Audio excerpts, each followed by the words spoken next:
यार ये पता है गलत तरीके से रख जाना है शायद।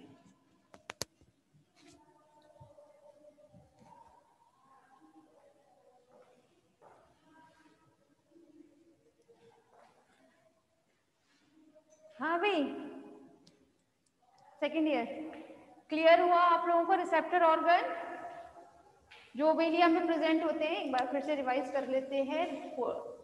ये जो रिसेप्टर ऑर्गन्स होते हैं ओवेलिया में टू टाइप्स के होते हैं, photo receptor and statocyst. Photo receptor जो है वो ओवेलिया को किस चीज का भाई क्या चीज की नॉलेज कराता है उसको, अबाउट लाइट, जबकि स्टेटोसिस्ट वो एक बैलेंसिंग ऑर्गन की तरह वर्क करता है। उसका फंक्शन जो है वो ओवेलिया को क्या चीज रखना होता है, बैलेंस रखना होता है। क्लियर आप लोगों को ये भाई इसका ओवेलिया का नर्वस सिस्टम समझ में आया सभी को? सेकेंड ईयर क्लियर है ना बेटा?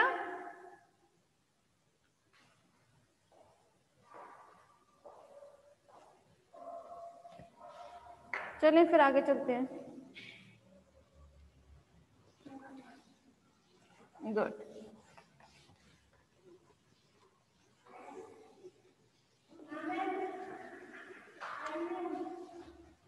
अब हम बात कर लेते हैं आपके फैसियोला हिपैटिका की।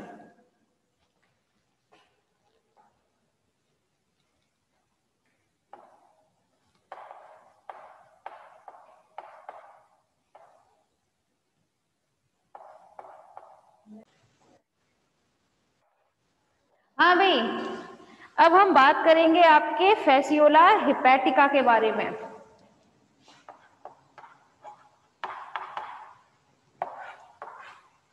ठीक है, फैसियोला हिपैटिका का जो नर्वस सिस्टम होता है उसके बारे में चले हम बात कर लेते हैं। मैम देखिए तो सही जरा क्या कमेंट आया, देख नहीं पाऊंगा।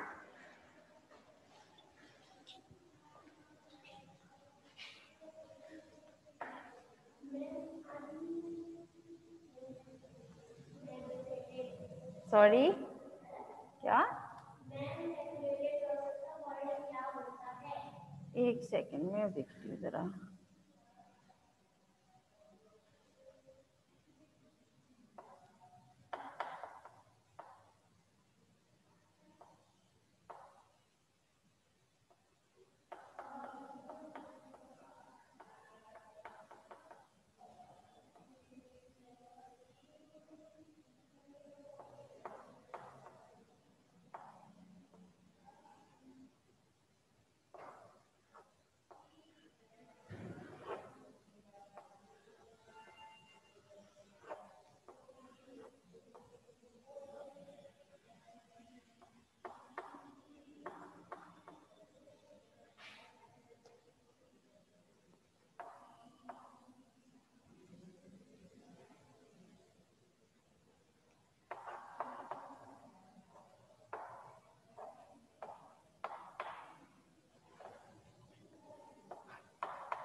हाँ भाई जरा ध्यान दीजिएगा सेकेंड ईयर।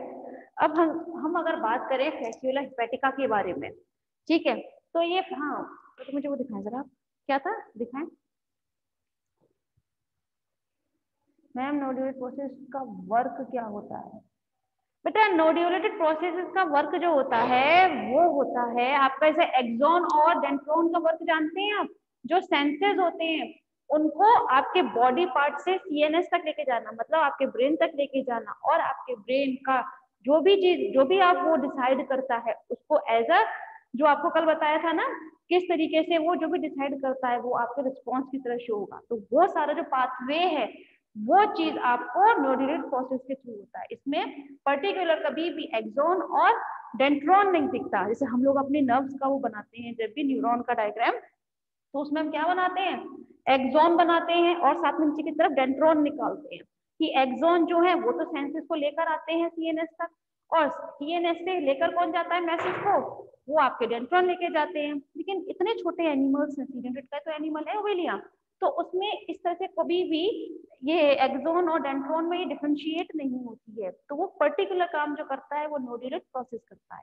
वो लेकर भी आएगा आपके ऑर्गन से आपके सीएनएस तक, और आपके सीएनएस से उसी उसको मैसेज को लेके भी जाएगा, जो आपके बाद में फिर ओवेलिया जो है वो किसमें दिखाई देगा, एक रिस्पॉन्स केस में दिखता है। मैम दिखाए जरा, अरे रुको तो, समझ में आ गया बेटा?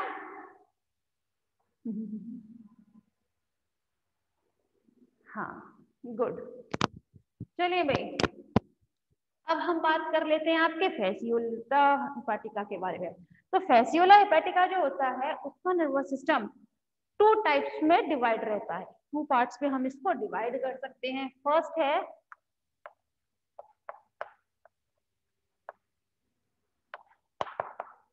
Brain and second is nerve ring, मतलब नर्व, सॉरी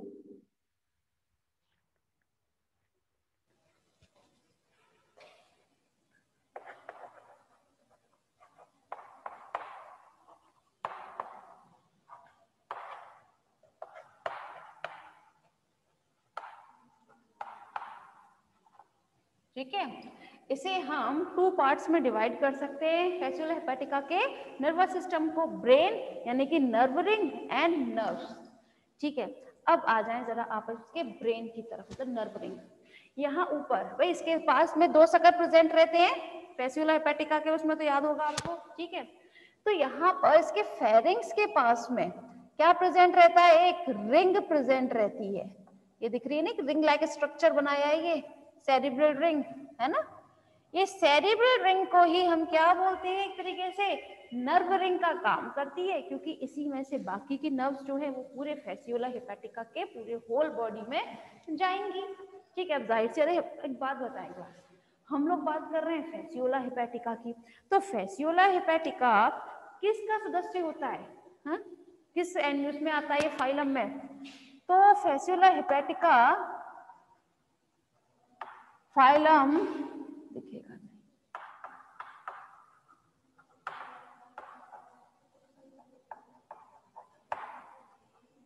प्लेटीहेल्मिन्थेस का सदस्य है ये, है ना, मतलब उसका मेंबर है, सॉरी मैम चौक दीजिए प्लीज,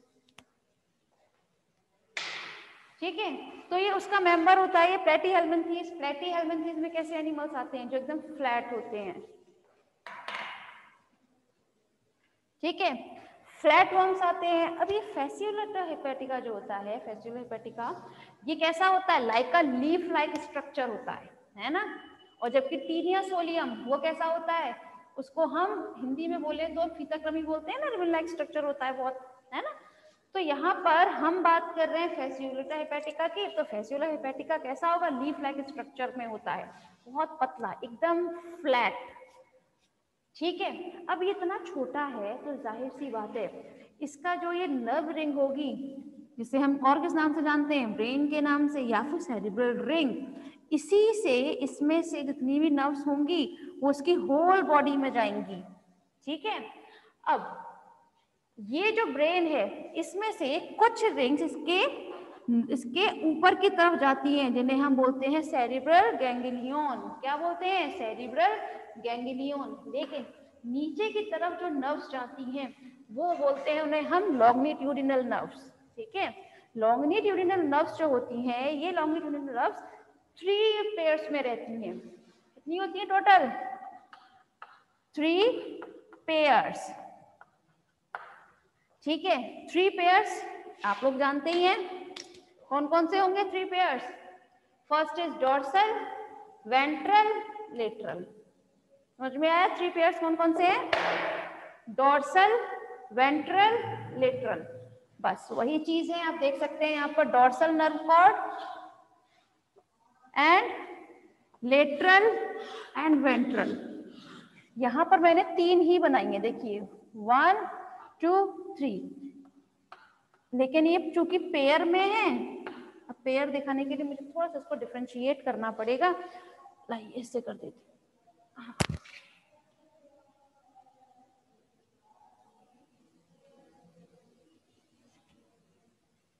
ठीक है, अब यहाँ पर मैंने ये जो डायग्राम बनाया है देखें जरा, 1 नर्व कॉर्ड, ये नर्व है लॉन्गिट्यूडिनल नर्व, 1 2 एंड 3। ये जो डॉर्सल की तरफ होती है उसे हम बोलते हैं डॉर्सल नर्व कॉर्ड। एक होती है जो बहुत लंबी होती है, जो उसकी पूरे होल बॉडी में जाएगी, उसे हम बोलते हैं लेटरल नर्व कॉर्ड। ठीक है, और एक जो इसके बिल्कुल बॉडी के नीचे की तरफ प्रेजेंट रहती है उसे हम क्या बोलते हैं? Ventral nerve cord. ठीक है, इन तीनों में ही नर्व्स में सबसे ज्यादा स्ट्रॉन्ग नर्व जो होती है that is a lateral nerve cord, क्योंकि ये ही सेरिब्रल रिंग के थ्रू इसकी पूरी होल बॉडी तक फैली रहती है। और इसमें क्या प्रेजेंट रहते हैं? कुछ ब्रांचेस प्रेजेंट रहते हैं जिन्हें हम बोलते हैं पेरीफेरेंजियल, देखिए पेरीफेरेंजियल ब्रांचेस या फिर नर्व कॉर्ड। ठीक है, क्लियर हो रहा है इसका ये डायग्राम? और भाई ये जो आपकी डॉर्सल, वेंट्रल और लेटरल नर्व कॉर्ड जो होती है, ये एक कमिश्चर के द्वारा, कमिश्चर होते हैं ना, अब आप इस वर्ड को हमेशा याद रखिएगा, कमिश्चर, सॉरी,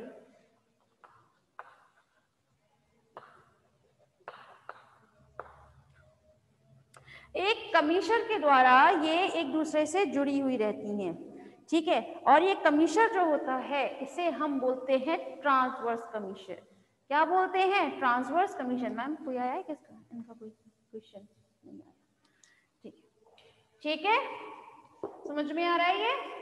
एक बार फिर अपनी बात को यहाँ दोहरा देते हैं। भाई यहाँ हम बात कर रहे हैं फेस्यूला हेपेटिका की, तो ये फेस्यूला हेपेटिका जो है वो फाइलम प्लेटीहेल्मिन्थीज में आता है। प्लेटीहेल्मिन्थीज में कैसे एनिमल्स आते हैं? जो फ्लैट होते हैं, फ्लैटवर्म्स आते हैं इनमें। ठीक है, और ये कैसा होता है? लीफ लाइक स्ट्रक्चर में होता है। इसका नर्वस सिस्टम वो उसको हम 2 पार्ट्स में डिवाइड कर सकते हैं, ब्रेन यानी कि नर्व कॉर्ड या एंड उसको हम नेक्स्ट लॉन्गिट्यूडनल नर्व्स में, लॉन्गिट्यूडनल नर्व से अगर हम बात करते हैं तो उसमें 3 पेयर्स होती हैं, वेंट्रल, डॉर्सल एंड लेटरल।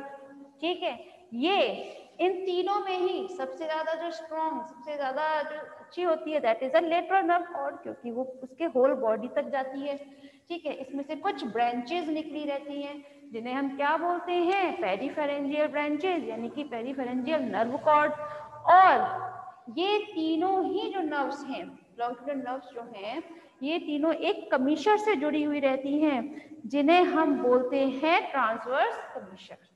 ठीक है, अब बात कर लेते हैं अपने इन जो नर्व्स हैं इनके ऊपर एक रिंग प्रेजेंट रहती है जिन्हें हम बोलते हैं सेरिब्रल रिंग या फिर आपका नर्व रिंग। ठीक है, इसी को हम ब्रेन के उसमें भी कह सकते हैं, क्योंकि पर्टिकुलर ब्रेन नहीं होगा इसमें, फेस्यूला हेपेटिका में कभी भी पर्टिकुलर ब्रेन नहीं होता है।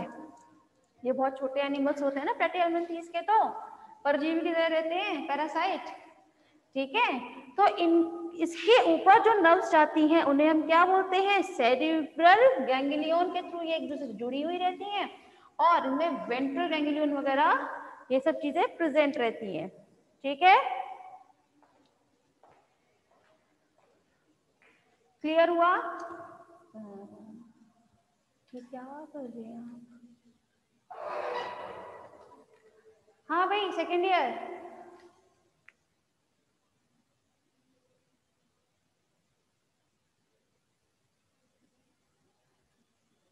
Yes ma'am, good. अब इसके बाद जो है वो आता है टीन या सोलियम के बारे में। ठीक है, तो चलें टीन या सोलियम देखते हैं हम।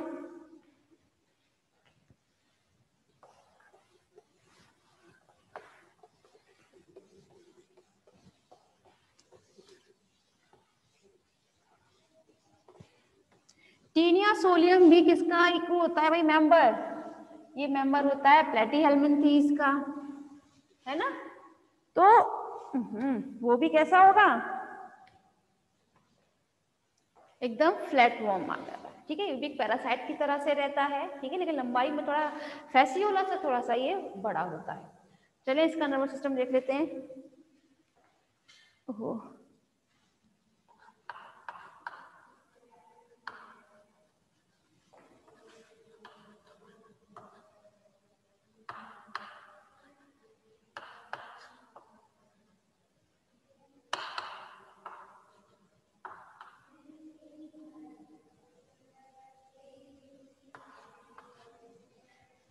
टीन या सोलियम।